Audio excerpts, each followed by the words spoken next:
Buenos días. Hola, iglesia, buenos días. Muy bien. No sé cómo estáis vosotros en vuestras casas. Nosotros estamos muy bien, gracias a Dios.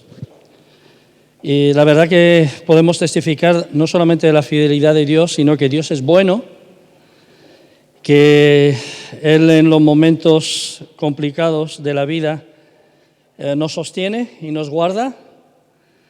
Y lo va a hacer así, lo va a hacer siempre, porque Dios es así, Él no cambia. Él es el mismo ayer, hoy y por los siglos. Y Él no cambia. Dios sigue siendo bueno, Dios sigue siendo Dios, Dios sigue estando en control de todo y nada sucede sin su permiso. Así que le damos la gloria y la honra por todo lo que Dios está haciendo en este tiempo alrededor del mundo. Hay mucha gente sufriendo, pero esta pandemia, esto lo hemos visto más de una vez, lo hemos dicho más de una vez, ni es la primera pandemia que ha sacudido el mundo, ni seguramente será la última. Y hay escritos que testifican de que cuando el mundo estaba pasando por el azote de la mal llamada gripe española, digo mal llamada porque no se originó en España. Si quieres saber por qué se le llamó la gripe española, entra en internet y búscalo y tendrá la respuesta. Se cree que como en torno a 50 millones de personas fallecieron por el contagio de la gripe española, pero hay relatos escritos de que personas, iglesias que tuvieron que cerrar durante una temporada hasta que pasó la pandemia de la gripe española. La pandemia de la gripe española los acercó a Dios, se pusieron a orar a Dios, a buscar de una manera especial a Dios, y las iglesias fueron fortalecidas, la vida de los creyentes en ese tiempo de pandemia, un tiempo durante el cual muchos creyentes murieron, muchos líderes religiosos, muchos pastores fallecieron. Fue un tiempo de gloria y de gran victoria. Y siempre que hay una lucha, hay bajas, pero al final la victoria del Señor. Y la iglesia tiene que salir fortalecida y tu vida como cristiano tiene que salir fortalecida en este tiempo. Y como dijo el apóstol Pablo, si vivo es para Dios y si muero es para Dios. Y estar con Cristo, dijo Pablo, es mucho mejor. Pero bueno, quiero compartir, porque hoy vamos a conmemorar, a recordar a través de los emblemas pan y vino el sacrificio de Jesús. Pero quiero compartir un breve pensamiento que surgió porque una persona me pidió ayuda para preparar un bosquejo acerca de una enseñanza que quería compartir con otras personas y me habló del Salmo 1 y yo le preparé el bosquejo y preparando el bosquejo pensé, entendí, creí que era la palabra para nosotros en esta mañana. Así que quiero de alguna manera hablar del Salmo 1 y ser breve si consigo disciplinar mi tiempo, pero dejar una palabra que puede acercarnos un poco más a Dios y acercarnos un poquito más a lo que Dios espera de nosotros. Así que vamos a leer el Salmo 1 en la versión Reina Valera del 60 y dice así: Bienaventurado el varón que no anduvo en consejo de malos, ni estuvo en camino de pecadores, ni en silla de escarnecedores se ha sentado. Y el versículo 2 dice sino que en la ley de Dios está su delicia. Impresionante, ¿no? Sino que en la ley, o sea, en lo que Dios nos ha dejado, como su palabra, las Escrituras, está su delicia. Y en esa ley no solamente se deleita, sino que piensa de día y de noche. O sea, está diciendo que continuamente esa ley está en sus pensamientos. Y yo me imagino que el salmista, cuando está escribiendo este salmo, no es solamente para que conozcamos o meditemos la palabra de Dios, sino meditar día y noche para luego llevarla a la práctica, porque no sirve de nada que la ley sea mi delicia, que yo medite en ella de día y de noche, si esto no me lleva a vivirla. ¿Amén? ¿Estás conmigo? Y dice que ese varón que medita en la ley de día y de noche y que en las Escrituras, en la palabra de Dios, en la ley del Señor está su delicia, dice, será como un árbol plantado junto a corrientes de aguas, que da fruto a su tiempo y su hoja no cae, y todo lo que hace prosperará. ¿Amén? Y dice, no así los malos. Y Dios ya, a través de su palabra, a través del salmista, ya marca una diferencia entre el que le sigue, el que hace su voluntad, el que sigue la palabra de Dios y el que no la hace. Y dice, no así los malos, que son como el tamo que arrebata el viento. Por tanto, no se levantarán los malos en el juicio, ni los pecadores en la congregación de los justos. ¿Por qué? Porque Jehová conoce el camino de los justos, mas la senda de los malos perecerá. Otra versión dice trastorna. Y es un salmo sumamente interesante, ¿verdad? Y yo quiero, de alguna manera, ir a Mateo 28, no lo busquéis, pero en los últimos versículos de Mateo 28 está cuál es la voluntad de Dios para con la iglesia. Y si tú eres parte de la iglesia, o sea, alguien que es hijo de Dios, que ha sido redimido por el sacrificio de Jesús y que ha nacido de nuevo, pues Dios te pide y te ruega, no es que te ruega, sino que te pide y te manda que seas una parte activa en lo que es su voluntad. Y cuando vamos a Mateo 28 y Marcos 16, encontramos al final de estos dos evangelios cuál es el propósito del por qué la iglesia existe.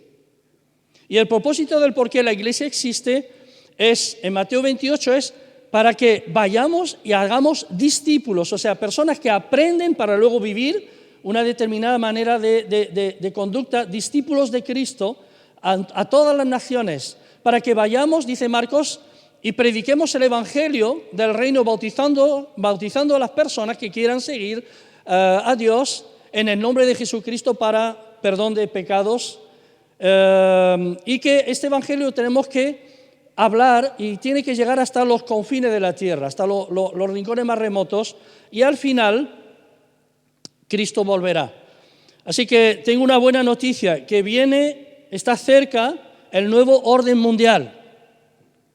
Y no es el orden mundial dirigido por humanos, sino es un nuevo orden mundial que va a ser dirigido por Cristo. ¿Amén? Y amén, los que estáis aquí. Así que buenas noticias. ¿Por qué? Porque este orden mundial, tal y como lo conocemos, va a ir a peor. Pero tiene que desaparecer. Bueno, no quiero entrar en esto. Quiero volver a Mateo 28, dice, id a hacer discípulos a todas las naciones, bautizándolos en el nombre del Padre y del Hijo, enseñándoles que guarden todas las cosas que yo os he mandado. Así que, ¿por qué vino Jesús? Jesús vino a la tierra con un doble propósito. Hay mucho aquí para hablar, pero el doble propósito es este. Primero, reconciliar a Dios, al ser humano con Dios, a través de su sacrificio, reconciliar también al ser humano consigo mismo. Y nos reconciliamos con Dios a través del sacrificio de Cristo hecho en la cruz del Calvario. Habría que explicarlo bien para entenderlo. No sé si alguno está conectado o escuchando este mensaje por primera vez, pero una de las cosas que quiero decirte es que Dios es amor, y Dios ama de tal manera al mundo que envió a su Hijo unigénito para que todo aquel que en Él crea no se pierda, mas tenga vida eterna. Entonces, el propósito doble de Cristo es, uno, reconciliar al hombre con Dios a través de su sacrificio. No hay reconciliación si no es a través del sacrificio de Jesucristo. Y dos, reconciliar al hombre con el propio hombre.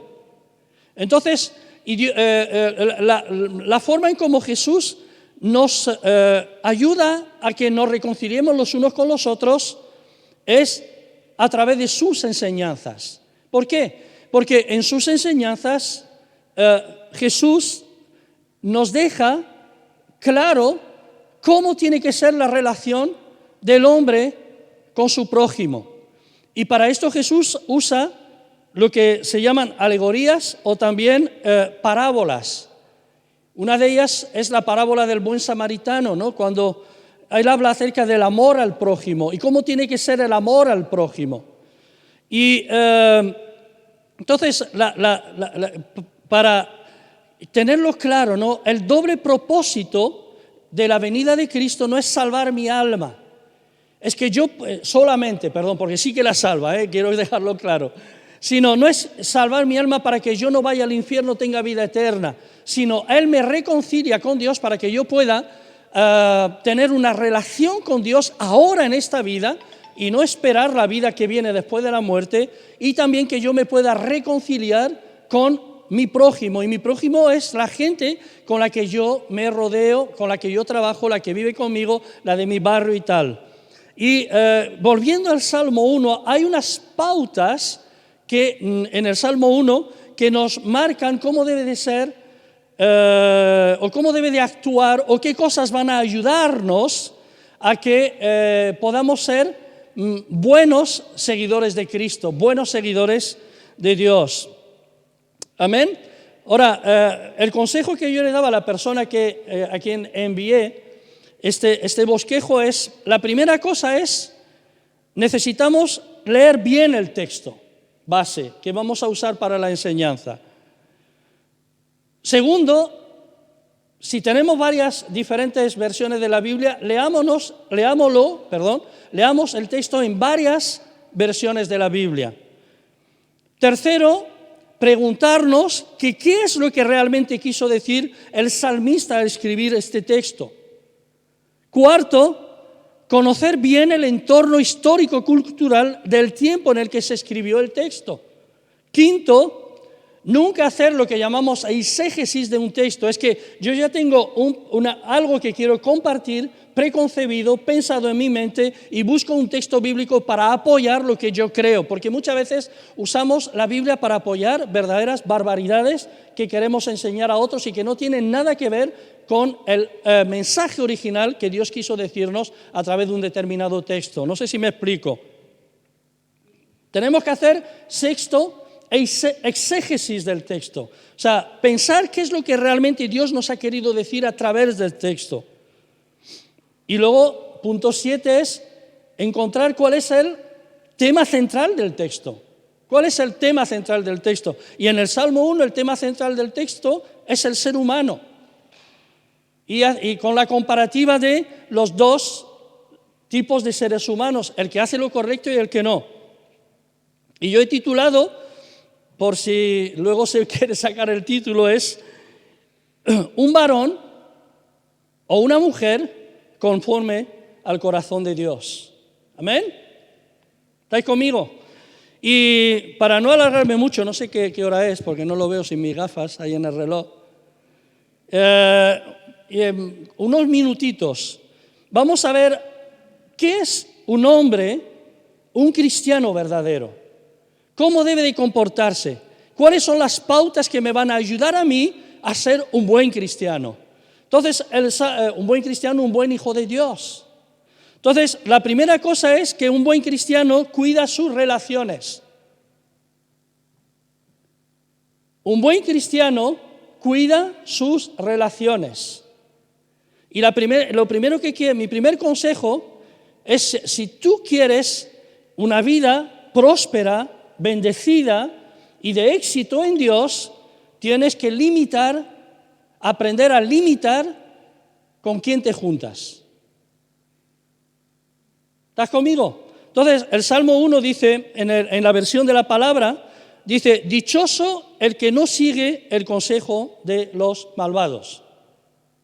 Y tenemos que aprender a limitar nuestras relaciones, porque muchas veces quien es nuestro consejero son personas que no temen a Dios, personas que no conocen las Escrituras, personas que nos van a dar aparentemente consejos para nuestro bien, pero que no son de acuerdo a lo que Jesús o un buen cristiano maduro nos enseñaría. Así que la primera cosa, cuidado de quién es tu consejero, quién te aconseja. Si tienes un conflicto en el matrimonio, ten cuidado de a ver a quién buscas tu consejo, porque algunos te van a aconsejar mal, por malas experiencias o por corazones corruptos. No voy a entrar. Cuida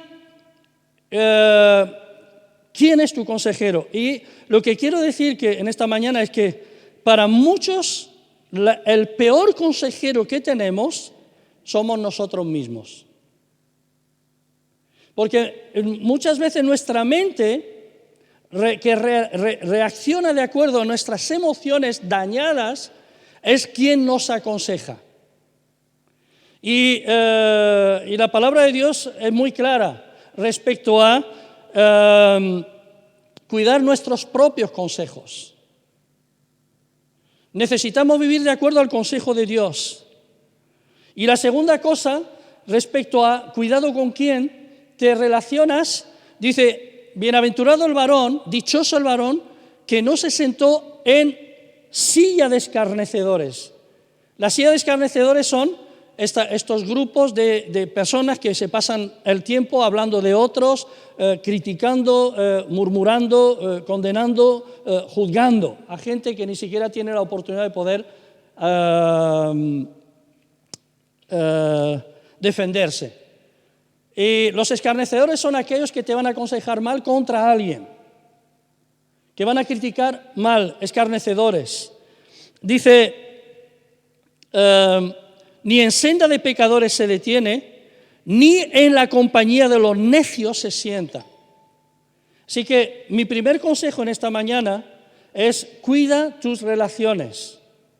No estoy diciendo que no tengas relaciones con los demás. Sí, ten relaciones con los demás. Pero eso es como en el colegio. Cuidado con quién más te relacionas, porque al final acabarás haciendo lo que la persona con la que más te relacionas te dice que tienes que hacer. Cuidar las relaciones. Otra cosa, el cristiano o el hombre de Dios de éxito es una persona que medita la palabra de Dios. Una persona que medita la palabra de Dios. La versión de la palabra dice, se complace en la ley del Señor y medita en ella de día y de noche.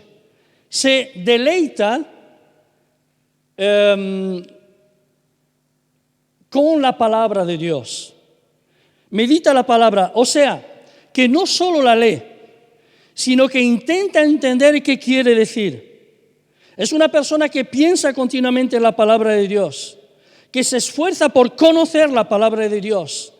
Continuamente está pensando en ella con el fin de vivir conforme a lo que dice la palabra. Y volviendo a las enseñanzas de Cristo para dar una ilustración, o sea,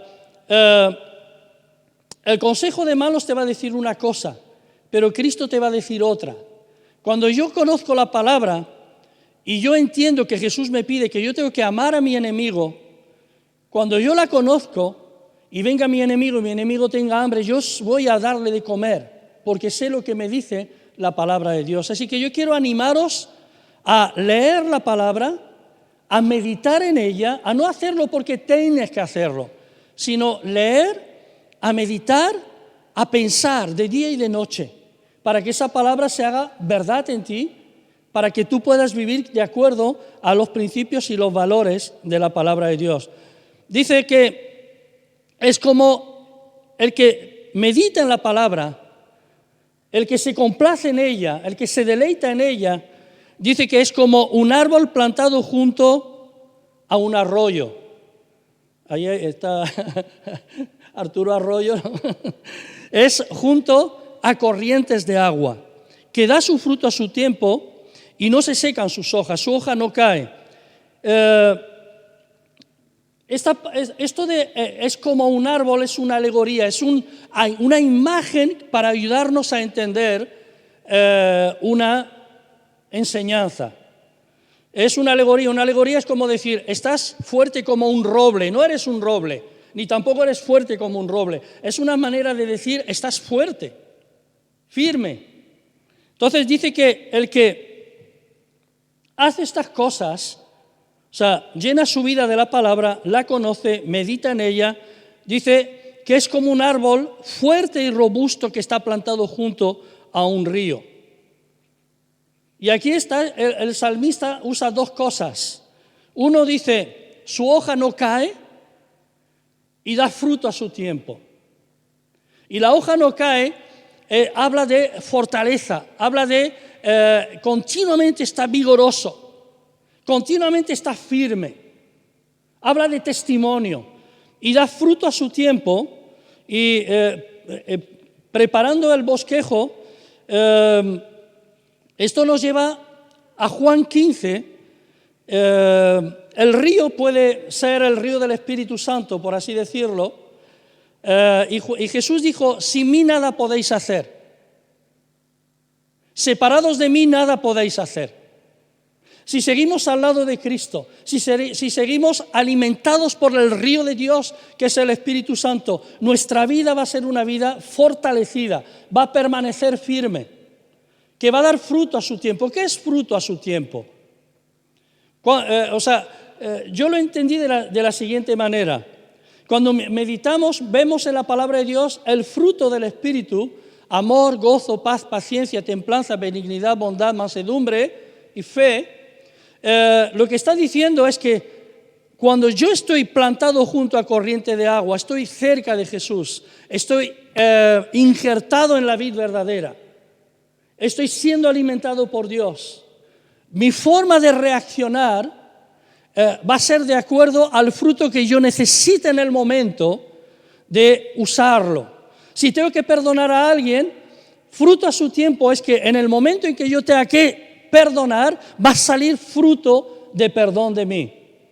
En el momento en que yo necesite paciencia, el fruto del Espíritu, que el Espíritu Santo a través de la palabra deposita en mí, va a salir para que yo pueda tener paciencia en ese momento. Cuando yo necesite amar es actuar de forma práctica por el bien de otro. No está hablando de una emoción ni un sentimiento, sino cuando yo tenga que practicar misericordia, cuando yo tenga que compartir con el que no tiene, cuando yo tenga que de forma práctica ayudar a mi prójimo, y esto Jesús lo dijo, que cualquiera que ayudare a uno de estos pequeños es como si a mí me ayudara. Entonces voy a necesitar, si yo estoy plantado al lado del río de Dios, unido a Cristo, alimentado por el Espíritu Santo, en comunión con el Padre, una comunión continua. Cuando yo necesite amar a una persona que humanamente hablando sería imposible, soy un árbol plantado junto a corriente de agua que dará fruto a su tiempo. En el momento en que yo tenga que amar, lo voy a hacer.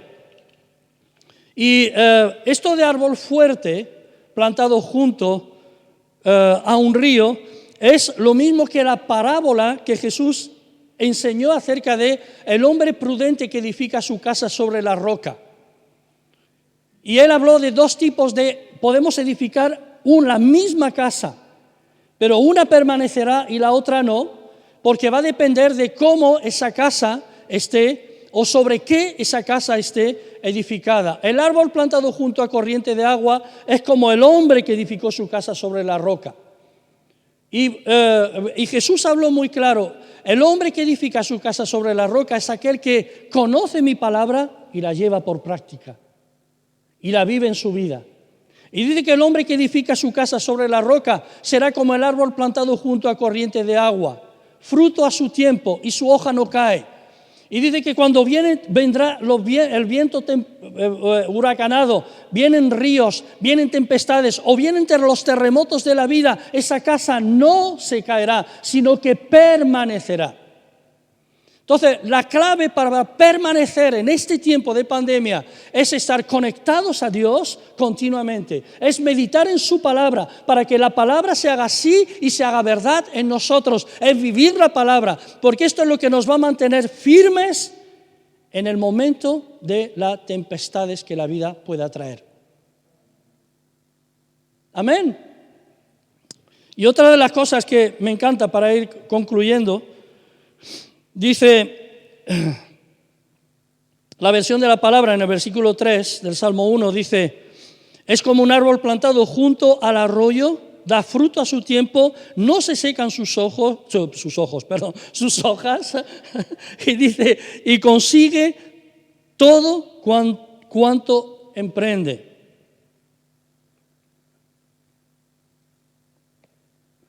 La versión de Reina Valera del 60 dice, será como un árbol plantado junto a corrientes de aguas que da su fruto a su tiempo, su hoja no cae y todo lo que hace prosperará.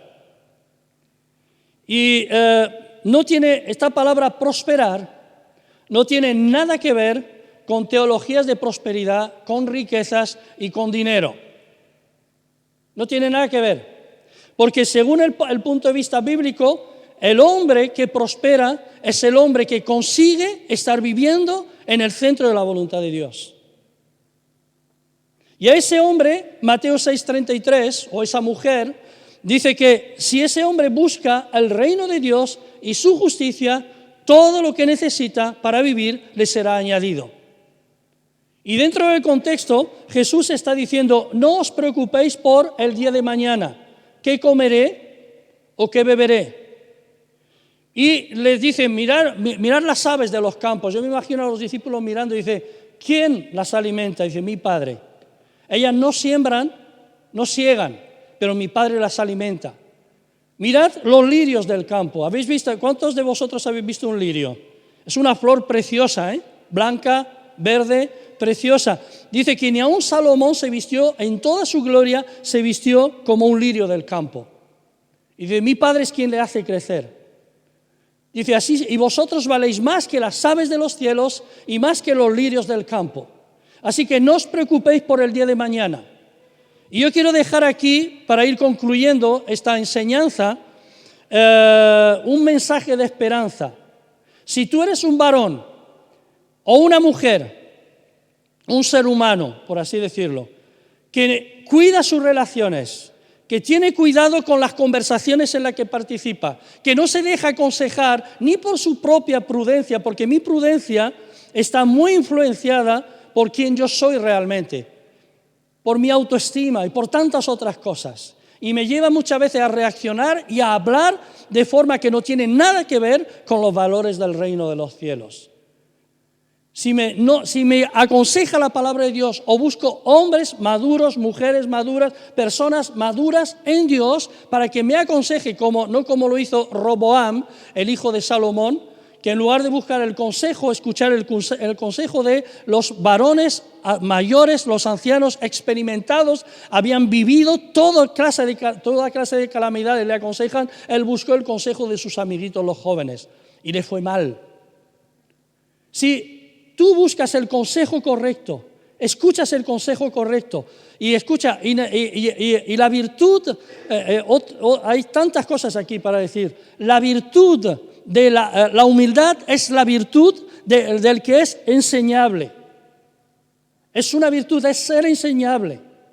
Entonces, si yo busco el consejo correcto, si yo no ando entre gente que anda continuamente chismorreando o de tu padre o de tu madre o de los compañeros de trabajo o del jefe del trabajo o del pastor de la iglesia o de determinadas personas, si yo evito esas relaciones, medito en la ley del Señor de día y de noche, me deleito en conocerla, en entenderla, en saber qué quiso decir Dios, la pongo por práctica, mi vida será diferente. Y Jesús dice no os preocupéis por el día de mañana, que cada día traerá su propio afán. No te preocupes, no nos preocupemos, preocupémonos sí, pero lo que quiero vivir es que no perdamos el sueño pensando qué va a pasar mañana. ¿Qué va a pasar en España cuando pase la pandemia?